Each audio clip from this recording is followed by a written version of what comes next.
मुझे पता है नया पाने की चाहत में पुराना छूट जाता है, नया पाने की चाहत में पुराना छूट जाता है।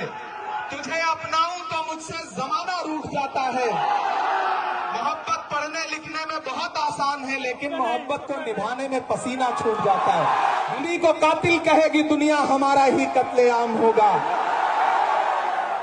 हम ही को कातिल कहेगी दुनिया, हमारा ही कत्लेआम होगा। हम ही कुएं खोदते फिरेंगे, हम ही पे पानी हराम होगा। नहीं, ऐसा नहीं होगा, कभी ऐसा नहीं होगा। कभी ईमान का कुरान का सौदा नहीं होगा। हमें तुम कत्ल कर दो शौक से मंजूर है, लेकिन शरीयत के किसी मुद्दे पे समझौता नहीं होगा कि हम आतिशे सोजा में भी हक बात कहेंगे, कुंदन की तरह दहर में ताबिंदा रहेंगे। तारीख बताती है कि हर दौरे सितम में हम जिंदा थे, हम जिंदा हैं, हम जिंदा। आंखों के सामने हजारों की तादाद में, लाखों की तादाद में। अब थोड़ी देर आप लोग बैठ जाएं, जितना इंतजाम आपने कर लिया थोड़ी देर बैठ जाएं। मुझे इनसे बात करने, मैं आपसे भी गुजारिश करूंगा थोड़ी देर। ये सैकड़ों किलोमीटर से आए हुए लोग धूप की शिद्दत पे खड़े हैं, तो इनकी मौजूदगी को सलाम। मुझे पता है नया पाने की चाहत में पुराना छूट जाता है, नया पाने की चाहत में पुराना छूट जाता है। तुझे अपनाऊं तो मुझसे जमाना रूठ जाता है। मोहब्बत पढ़ने लिखने में बहुत आसान है, लेकिन मोहब्बत को निभाने में पसीना छूट जाता है। इमारत शरिया के एक बुलावे पर पूरे बिहार, पूरे बंगाल, पूरे उड़ीसा, पूरे झारखंड के कोने कोने से आए हुए अपने हमउम्र साथियों को, अपने बुजुर्गों को सलाम करता हूं। अगली थोड़ी देर आपसे मुखातिब रहना चाहता हूं। दिल्ली में बैठी हुई सरकार एक बिल लेकर के आई है, वक्फ अमेंडमेंट एक्ट। हम ही को कातिल कहेगी दुनिया, हमारा ही कत्लेआम होगा। हम ही को कातिल कहेगी दुनिया, हमारा ही कत्लेआम होगा। हम ही कुएं खोदते फिरेंगे, हम ही पे पानी हराम होगा। हमारे आबाओ अजदाद की दान की हुई जमीनें दिल्ली में बैठी हुई सरकार, दिल्ली का हाकिम लूट करके अपने धन्ना से दोस्तों को देना चाहता है। इसलिए यह बिल लेकर के आया गया है। पूरे मुल्क में इस बिल के खिलाफ एहतजाज हो रहा है। देश की पार्लियामेंट में आपने देखा, हम सारे लोगों ने इस बिल के खिलाफ लगातार लड़ाई लड़ी, लेकिन नंबर उनके पास है, इसलिए यह बिल पास हो गया। अब लड़ाई सड़कों पर लड़नी है।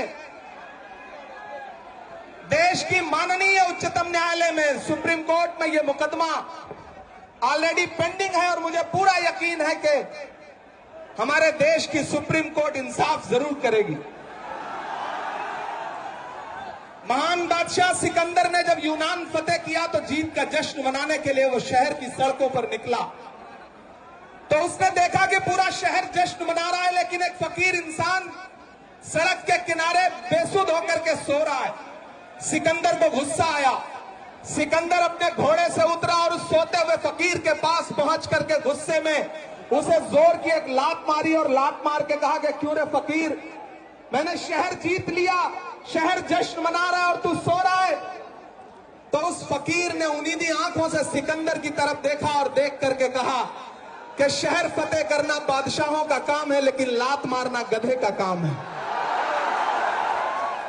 पिछले 11 साल में इस सरकार ने आवाम को सिर्फ और सिर्फ लात मारने का काम किया, और अब ये बिल लेकर के आए हैं, और उन्हें लगता है कि आप खामोशी के साथ उनके हर जुल्म सितम को बर्दाश्त कर लेंगे।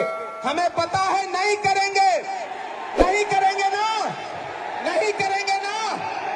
आपकी यहां मौजूदगी इस बात की गवाह है। मुझे पता है धूप बहुत ज्यादा है, इसलिए हजारों की तादाद में लोग दरख्तों के नीचे किनारे बैठे हुए हैं, वो बीच में नहीं आए।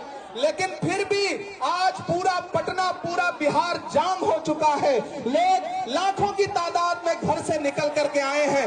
मैं सलाम करता हूं आप आपकी जिंदा दिली को, आपकी मोहब्बत को। फैसल रहमानी साहब के एक बुलावे पर मैं उनको भी सलाम कर रहा हूं। ये जो नई नस्ल है ये पानी की तरह बह रही है, मैं इस नई नस्ल के बहने को भी सलाम करता हूं। बहुत तकरीर नहीं करनी है, बस इतना कहना है कि नहीं ऐसा नहीं होगा, कभी ऐसा नहीं होगा, कभी ईमान का कुरान का सौदा नहीं होगा। बिहार वालों बताना, दिल्ली तक अपनी आवाज पहुंचाना कि नहीं ऐसा नहीं होगा, कभी ऐसा नहीं होगा, कभी ईमान का कुरान का सौदा नहीं होगा। हमें तुम कत्ल कर दो शौक से मंजूर है, लेकिन शरीयत के किसी मुद्दे पे समझौता नहीं होगा। एक आखिरी बात आपसे कह रहा हूं साथियों, आप एक चीज जहन में बिठा के रखना कि अगर ये बिल लोकसभा में आया और इसकी हिमायत में अगर 250 से ज्यादा वोट पड़े, 288 वोट पड़े, तो इस बिल की मुखालफत में लोकसभा में 232 वोट पड़े।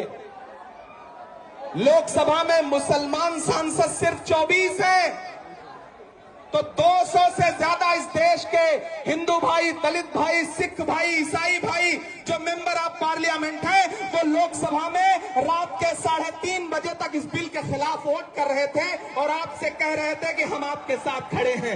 ये है इस मुल्क की गंगा जमुनी तहजीब।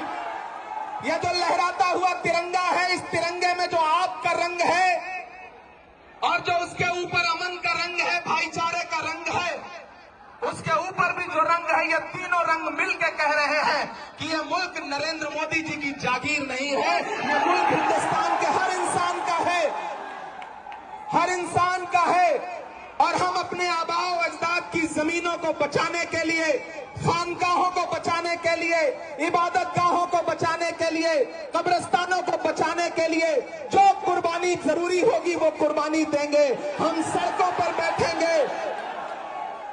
मैं सरकार से कहना चाहता हूं कि जमहूरियत अकड़ से नहीं चलती है जिल्ले इलाही, जमहूरियत इस किताब से चलती है।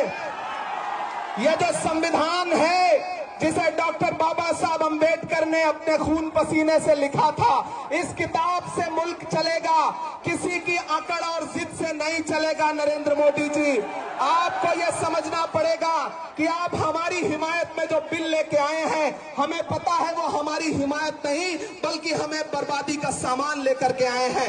आपकी साजिश हम समझते हैं, आपकी मंशा हम समझते हैं और हम इस बिल के खिलाफ खड़े हैं। आज यहाँ पटना के ऐतिहासिक गांधी मैदान में बस इतना कह के जा रहा हूं, वक्त बहुत कम है, बोलने वाले बहुत ज्यादा हैं। बस इतना कह के जा रहा हूं कि हम आतिशे सोजा में भी हक बात कहेंगे, कुंदन की तरह दहर में ताबिंदा रहेंगे। तारीख बताती है कि हर दौरे सितम में हम जिंदा थे, हम जिंदा हैं, हम